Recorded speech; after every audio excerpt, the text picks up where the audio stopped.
Order.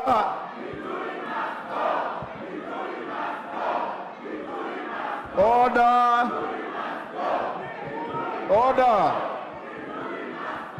Order. Order.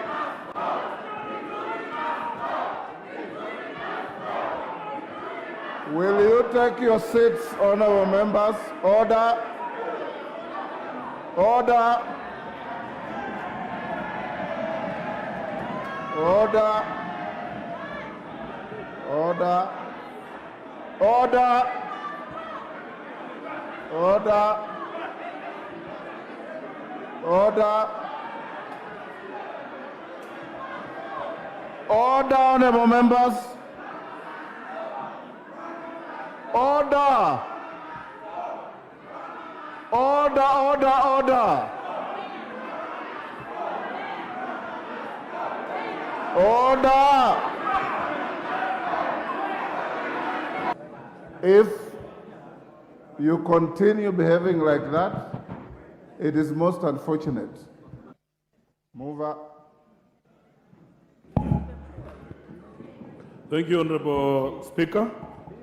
I would want, out of my 10 minutes, to donate 2.5 to Honorable Mbui and 2.5 to Honorable Senior Counsel Otienda Amolo.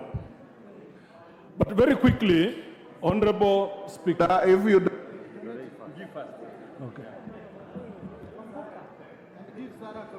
Thank you, Mr. Speaker. Members, I want you to note that whatever we are doing here, all Kenyan farmers have left their farms and they are watching us. And Kenyan farmers have already been disgruntled, Mr. Speaker. There are some farmers who bought fertilizer, and when they took it to their farms, their crop is failing. Mr. Speaker, as we vote today, let us vote with our conscience. Mr. Speaker, we have talked about this issue of corruption from time immemorial. And it is unfortunate, Mr. Speaker, that after speaking in funerals, in church harambes, in birthday parties, we come to the house, and when we are called upon to make a decision, we make the wrong decision. Mr. Speaker, this one should be the day that Kenyans will know that this house understands its powers and can use its powers for the fact for which we were put here. Mr. Speaker, it's unfortunate. Order. Been here Order, members. Order, members. Order. Order, members. Member for Keharo, break the Kamukonji. Order, members. Order, members. Honorable Kitur, take your seat. Members, order. We'll hear Honorable Mbui. Mbui, continue. Yeah, thank you, Mr. Speaker. Madam Speaker, sorry. Madam Speaker, you see, what we are dealing with here is a major issue. And it is unfortunate, Madam Speaker, when you see members, they don't want to listen and they're already discussing their issues. Madam Speaker, it's unfortunate. We fought corruption from time immemorial. Today we have an opportunity to cast a vote that is going to tell Kenyans on whose side we are. Are we on the side of the people that are making phone calls in the night, Mr. Speaker, or are we on the side of the farmer, of the Kenyan that brought you to this house? Kenyans, watch your member of parliament and how they vote. Those that vote against this bill are people that must go home. 2027 is coming. You will go home if you vote against this bill. Let us vote in support of Kenyans. Thank you, Madam Speaker.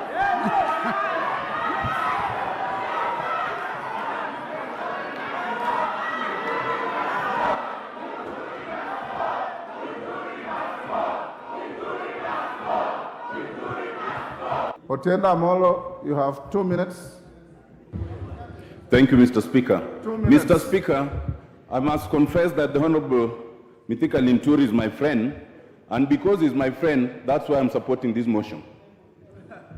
Mr. Speaker, first of all, should the Cabinet Secretary take responsibility for the motion and the issue at hand? The answer is yes. Why?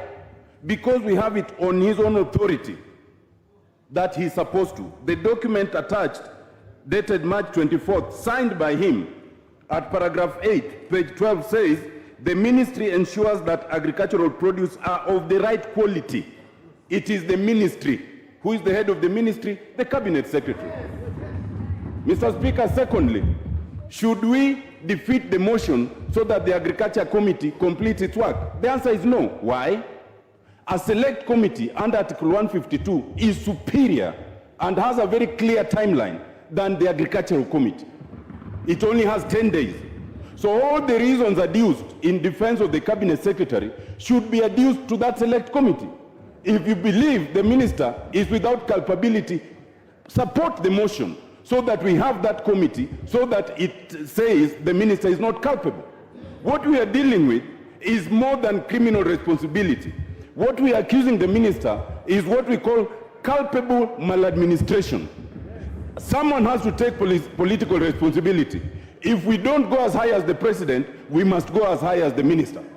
Mr. Speaker, we speak for the Mira farmers of Meru, for the coffee farmers in Central Region, for the tea farmers and the maize farmers in the Rift Valley region. And that is the club, that is the, that's the area that feeds this whole country. If we as a National Assembly cannot speak for them, who will speak for them? The president could have served us this and sacked the minister. But because he has not, we must stand up to be counted. Thank you, Mr. Speaker. Order, you only donated to 2 members. Honorable Speaker, I beg your indulgence. I will not indulge you. Can you reply? Sarah was my second. I will not indulge you. Either forfeit your time or reply. Honorable Speaker, and Honorable Nabi is my uncle. A curse may befall me, Honorable Speaker. Just 1 minute. Either you reply or you take your seat. Honorable Speaker, I want to implore to this House again, once again, honorable members, we are people's representatives. We were voted by farmers who cannot even afford a meal, honorable members. Honorable Speaker, my heart goes to those women in the villages who are watching us now on TV, who went to buy fertilizer and turned out to be fertilizer gushi. Honorable members, kindly, it is not about Kenya Kwanza, it is not about Azimio. It is a moral question. We are not targeting the Meru community, honorable members. Members, you would understand, this is not the first scandal that has fallen at the feet of this minister. We had wrong sugar. Honorable Speaker, we had contaminated sugar released for public consumption, for crying out loud. For how long do you want the members of the public to suffer so that as a house we act? Mithika is the minister. They went and imported sugar that was contaminated, that was not good, that was not fit for human consumption. It went to the people. Cancer cases are now very high. There is a close relationship between cancer and contaminated sugar, edible oil. For when are we going to stand for our people? Honorable members, I beseech you as your colleague, that let's listen to the suffering of the Kenyan people, of the Kenyan Wamboi, of the Kenyan Wanjeku, who cannot be here to speak. Please, for once, let's listen to them. It is not about parties. It is not, and I insist, it is not. Now, Honorable Speaker, a lot of people were reluctant to append their signatures because members of this House have used that opportunity to go and collect bribes from people. Order, Honorable Amboka. You are out of order. I withdraw, Honorable Member. You are totally out of order. I withdraw. On that, I withdraw and apologize. Order. Order, honorable members. Order. Order. Honorable Amboka. Order, honorable members. Order, Sirma. Don't get carried away. Order. Don't get carried away and cast aspersions against your colleagues. Just stick to your motion. I withdraw, honorable members. Withdraw and apologize to the House. I withdraw and apologize. Thank you. And honorable members, I beg to reply. Thank you, Honorable Speaker. Order, honorable members. Order. Order, honorable members.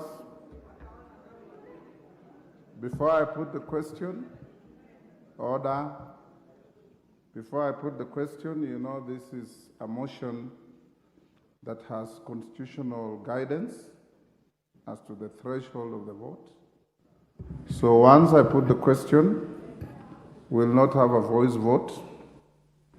We'll proceed to ring the bell, and I direct that the bell will ring for 5 minutes.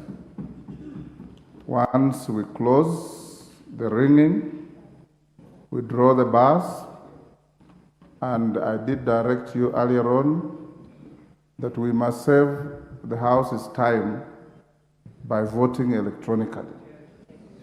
I hope you have your gadgets working.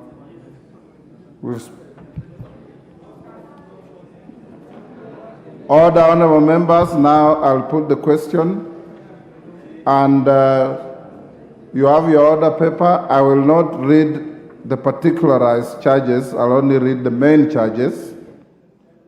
That pursuant to the provisions of Article 152(6) of the Constitution and Standing Orders 64(1)A and 66, this House resolves that the President dismisses the Honorable Franklin Mithika Linturi from the office of Cabinet Secretary for the Ministry of Agriculture and Livestock Development on the following grounds. Order.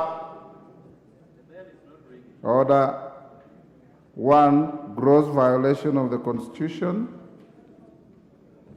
Gross violation of Article 46 of the Constitution.